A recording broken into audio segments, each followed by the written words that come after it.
DRG Kids।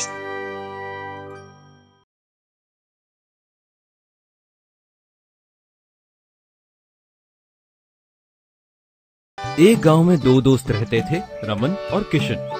Kishan बहुत गरीब था। वो गाय भैंस चराकर अपना गुजारा करता था। वो बहुत ईमानदार था। लेकिन रमन ऐसा नहीं था। वो अमीर था, फिर भी उसे और धन चाहिए था। उसके पास बहुत सारी जमीन थी, बड़ा सा घर और काफी रुपए पैसे थे। वो अपने खेतों में काम करने वाले लोगों को बहुत सताता था। तुम लोग इतना धीरे धीरे हाथ क्यों चला रहे हो? जल्दी जल्दी काम करो। मालिक, काम करते करते थक गया हूँ, थोड़ा आराम कर लूँ। नहीं, अभी आराम करने की जरूरत नहीं, पहले पूरा काम खत्म करो। वो ऐसे ही अपने सभी काम करने वालों से दुर्व्यवहार करता था। उधर किशन से सभी लोग बहुत खुश रहते थे। किशन, तुम मेरे गाय भैंसों को इतने अच्छे से संभालते हो जैसे वो तुम्हारी अपनी हो। मालिक, ये सब मेरी अपनी ही है। मुझे इनके साथ अच्छा लगता है और फिर मैं इनको खुश रखता हूँ, तभी तो भगवान मुझे भी खुश रखता है ना। तुम्हारी बात का जवाब नहीं है। ठीक है, तुम जाओ इन सब को लेकर। ठीक है मालिक। किशन सभी गाय भैंसों को लेकर चराने के लिए जंगल में निकल जाता है। दोपहर में उसे नींद आ जाती है और वो वहीं सो जाता है। जब शाम होती है और वापस जाने का समय होता है, तब किशन देखता है कि उसकी एक गाय गायब है। अरे, इसमें से तो एक गाय गायब है। कहाँ चली गई होगी? अगर मालिक को पता चला तो वो मुझे मार ही डालेंगे। अब मैं क्या करूं? वो परेशान होकर इधर उधर खोजता है, लेकिन गाय उसको कहीं नहीं मिलती। तब वो सोचता है, गाय तो कहीं नहीं मिल रही। ऐसे खोजते रहूंगा तो बहुत देर हो जाएगी। क्यों ना मैं इन सबको पहले घर छोड़ाऊं, फिर रात को उस गाय को खोजने निकलूंगा। मालिक के आने से पहले मिल जाएगी। यही सोचकर वो सारी गाय भैंसों को लेकर जमींदार के घर जाकर गौशाला में बांध आता है। किसी को पता नहीं चलता कि इसमें से एक गाय कम है। फिर वो अपने घर जाता है और अपनी माँ से कहता है, माँ, आज मुझसे एक बहुत बड़ी गलती हो गई। क्या हुआ बेटा? माँ, आज जब मैं जंगल में पशु चराने गया था तो मेरी आंख लग गई और मैं सो गया। शाम को जब उठा तो उसमें से एक गाय गायब थी। बहुत खोजा लेकिन नहीं मिली। बेटा, ये तुम क्या कह रहे हो? अगर मालिक को पता चल गया तो मुसीबत हो जाएगी। माँ, रात को जंगल में फिर से जाऊंगा उस गाय को खोजने। मालिक शहर गए हैं, वो कल सुबह आ जाएंगे। तब तक मैं गाय को ले आऊंगा।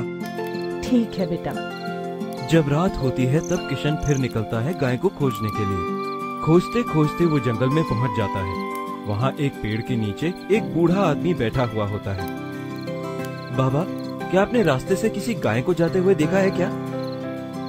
बेटा, मुझे बहुत भूख लगी है, कुछ खाने को है क्या? किशन के पास उसकी पोटली में थोड़ा खाना होता है जो वो अपने खाने के लिए लाया था। वो बाबा को दे देता है। बाबा, आप ये मेरा खाना खा लो। लेकिन बेटा, तुम क्या खाओगे? कोई बात नहीं बाबा, मुझे भूख नहीं है।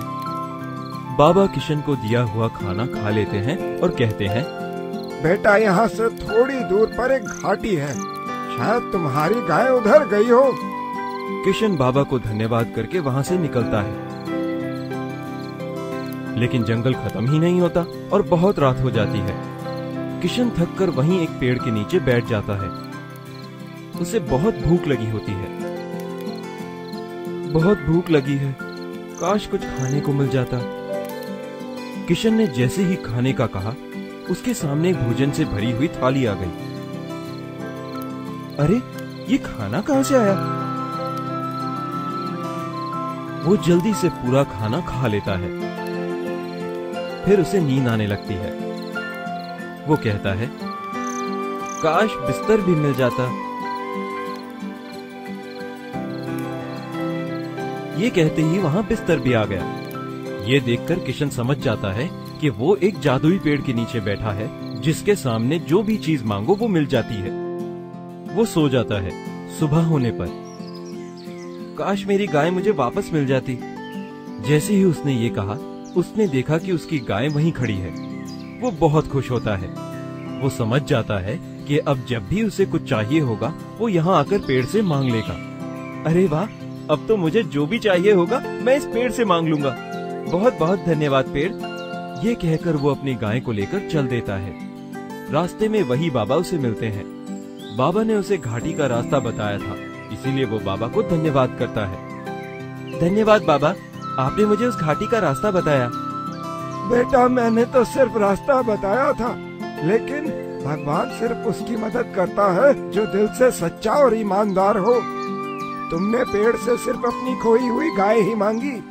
पेड़ सब जानता है।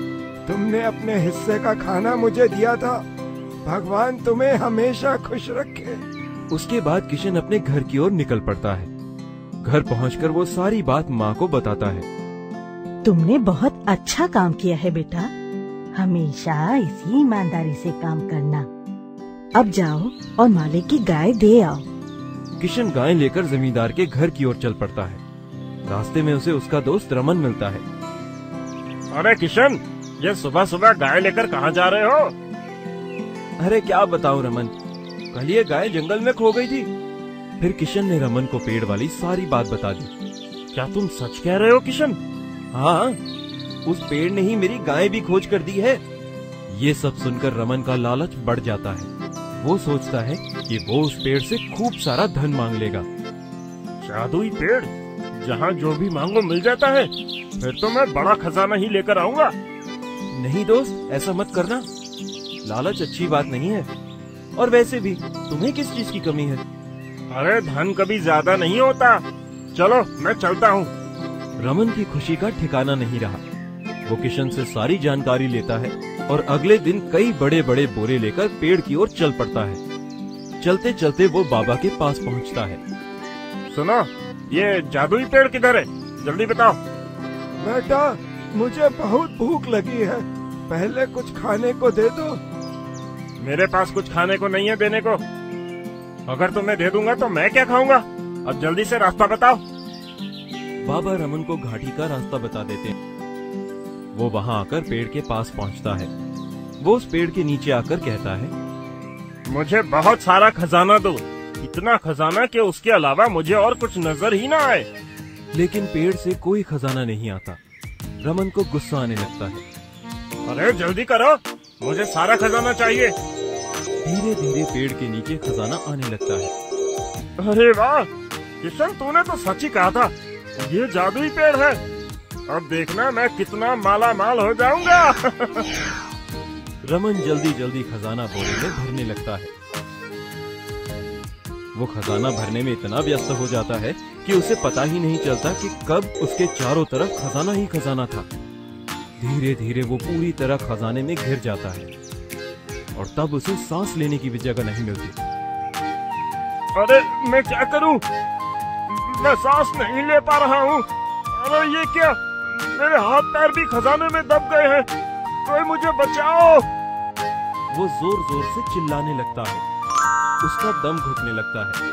तभी वहाँ वो बाबा आते हैं और अचानक से सारा खजाना गायब हो जाता है। मिल गया खजाना।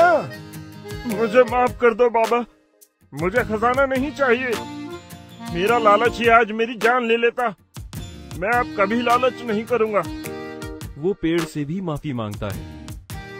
जादुई पेड़, मुझे क्षमा कर दो।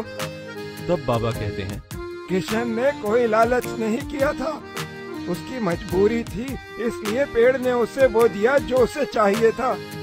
लेकिन तुम लालच में यहाँ आए थे, इसीलिए तुम्हारे साथ ऐसा हुआ। इसके बाद रमन सुधर गया। उसने कभी लालच ना करने की कसम खाई और वो लोगों का दुख दर्द भी समझने लगा।